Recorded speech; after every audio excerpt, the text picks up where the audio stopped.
શ્રી ગણેશાય નમઃ. જય શ્રી કૃષ્ણ. શ્રાવણ પુત્રદા એકાદશી વ્રત કથા વ્રતની વિધિ. હિન્દુ ધર્મમાં એકાદશીનું વિશેષ મહત્વ છે. તેવી જ રીતે શ્રાવણ મહિનામાં આવતી એકાદશીના દિવસે શ્રી વિષ્ણુ સાથે ભગવાન શિવની પૂજા કરવાથી અનેક ગણું વધુ પુણ્ય મળી શકે છે. શ્રાવણ માસના શુક્લ પક્ષની એકાદશીને પુત્રદા એકાદશી કહેવામાં આવે છે. પુત્રદા એકાદશી વર્ષમાં 2 વાર આવે છે. એક શ્રાવણમાં આવે છે અને બીજી પોષ મહિનાના શુક્લ પક્ષની એકાદશી હોય છે. આ દિવસે ભગવાન વિષ્ણુની પૂજા સાથે ઉપવાસ કરવાથી સંતાન પ્રાપ્તિની ઈચ્છા પૂરી થઈ શકે છે. આ સાથે જ વાજપેયી યજ્ઞની સમકક્ષ પુણ્યની પ્રાપ્તિની સાથે સાથે ઘરમાં સુખ, સમૃદ્ધિ અને ખુશહાલી રહે છે. પૂજા વિધિ. શ્રાવણ પુત્રદા એકાદશીના દિવસે બ્રહ્મ મુહૂર્તમાં જાગવું, તમામ નિત્ય કામ પૂર્ણ કરી સ્નાન કરવું અને સ્વચ્છ વસ્ત્રો પહેરવા. આ પછી ભગવાન વિષ્ણુની સામે જાઓ અને તમારા હાથમાં પીળું ફૂલ અને કુથ અખંડ લો. વ્રતની પ્રતિજ્ઞા લો અને પછી શ્રીહરિને અર્પણ કરો.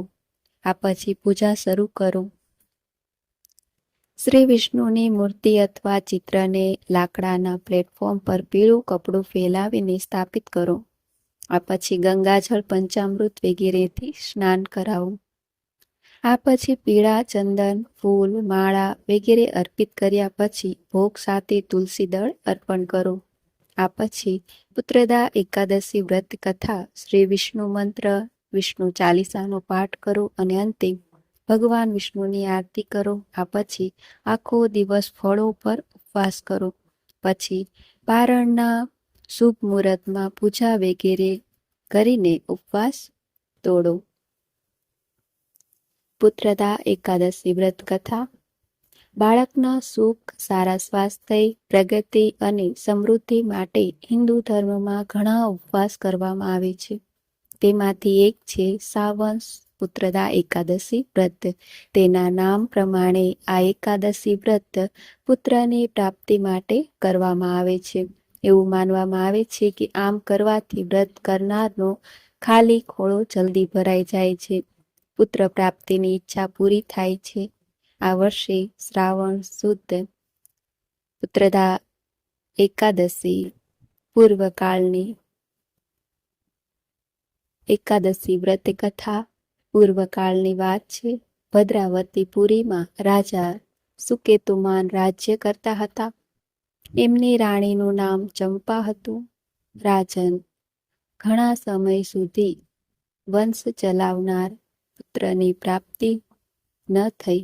આથી પતિ પત્ની હંમેશા ચિંતા અને શોકમાં ડૂબેલા હતા. રાજાના પિતૃઓ એમના આપેલા જળને એકી શ્વાસથી ગરમ કરીને પીતા. રાજા પછી એવું કોઈ નથી દેખાતું જે તમારું તર્પણ કરે, આમ વિચારીને પિતૃઓ શોકમાં રહેલા. એક દિવસ રાજા ઘોડા પર સવાર થઈને ઘોર જંગલમાં ચાલ્યા ગયા. પુરોહિત વગેરે કોઈને આ વાતની ખબર ન હોતી. મૃગ અને પક્ષીવાળાએ ઘોર જંગલમાં રાજા ભ્રમણ કરવા લાગ્યા. માર્ગમાં ક્યાંક શિયાળનો અવાજ સાંભળતો હતો તો ક્યાંક ઘુવડનો. જ્યાં ત્યાં રીંછો અને મૃગો દ્રષ્ટિગોચર થઈ રહ્યા હતા. આ રીતે ફરીને રાજા વનની શોભા જોઈ રહ્યા હતા. એવામાં બપોર થઈ ગઈ. રાજાને ભૂખ અને તરસ સતાવા લાગી. રાજા પાણીની શોધમાં આમ તેમ ભટકવા લાગ્યા. પુણ્ય પ્રતાપે રાજાને એક સુંદર સરોવર દેખાયું. એની નજર મુનિઓના ઘણા આશ્રમો હતા. સૌભાગ્યશાળી નરેશે આશ્રમ તરફ જોયું. એ સમયે શુભની સૂચના આપનાર સુકનો થવા લાગ્યા. રાજાનો જમણો હાથ અને જમણું નેત્ર ફરકવા લાગ્યા. ઉત્તમ ફળની એ ખબર આપી રહ્યા હતા. સરોવરના તટ પર ઘણા મુનિઓ વેદપાઠ કરી રહ્યા હતા. એમને જોઈને રાજાને ઘણો હર્ષ થયો. તેઓ ઘોડા પરથી ઉતરીને મુનિઓ પાસે ઊભા રહી ગયા અને અનેક પ્રકારે મુનિઓની વંદના કરવા લાગ્યા. એ મુનિઓ ઉત્તમ વ્રતનું પાલન કરનારા હતા. જ્યારે રાજાએ હાથ જોડીને વારંવાર દંડવત પ્રણામ કર્યા ત્યારે મુનિઓ બોલ્યા, રાજન, અમે તમારા પર પ્રસન્ન છીએ. રાજા બોલ્યો, આપ કોણ છો? આપના નામ શું છે અને આપ શા માટે અહીં એકત્રિત થયા છો? કૃપા કરીને મને બધું કહો.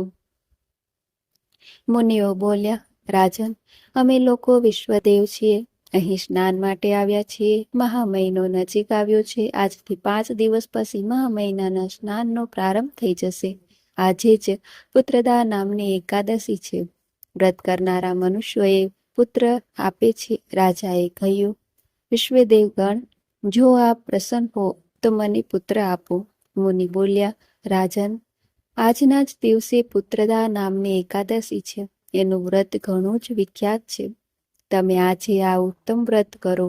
મહારાજ ભગવાન કેશવના પ્રસાદથી તમારે ત્યાં જરૂર પુત્ર થશે. ભગવાન શ્રી કૃષ્ણ કહે છે. આ પ્રમાણે એ મુનિઓના કહેવાથી રાજાએ ઉત્તમ વ્રત કર્યું. મહર્ષિઓના ઉપદેશાનુસાર વિધિપૂર્વક પુત્રદા એકાદશીનું વ્રત કર્યું. પછી બારસના દિવસે પારણા કરીને મુનિઓના ચરણોમાં વારંવાર મસ્તક ઝુકાવીને રાજા પોતાના ઘેર આવ્યા. રાજાને ત્યાં તેજસ્વી પુત્રની પ્રાપ્તિ થઈ. એને પોતાના ગુણોથી પિતાને સંતુષ્ટ કરી એ પ્રજાપાલક બન્યો. પુત્રદા એકાદશીનું ઉત્તમ વ્રત જરૂર કરવું જોઈએ. લોકોના હિત ખાતર એનું વર્ણન તમારી સમક્ષ કર્યું છે. જે મનુષ્ય એકાગ્ર ચિત્તે પુત્રદા એકાદશીનું વ્રત કરે છે એ આ લોકમાં પુત્ર પ્રાપ્ત કરીને મૃત્યુ પછી સ્વર્ગ પ્રાપ્ત કરે છે. આ મહાત્મયને વાંચવાથી અથવા સાંભળવાથી અગ્નિહોમ યજ્ઞનું ફળ મળે છે.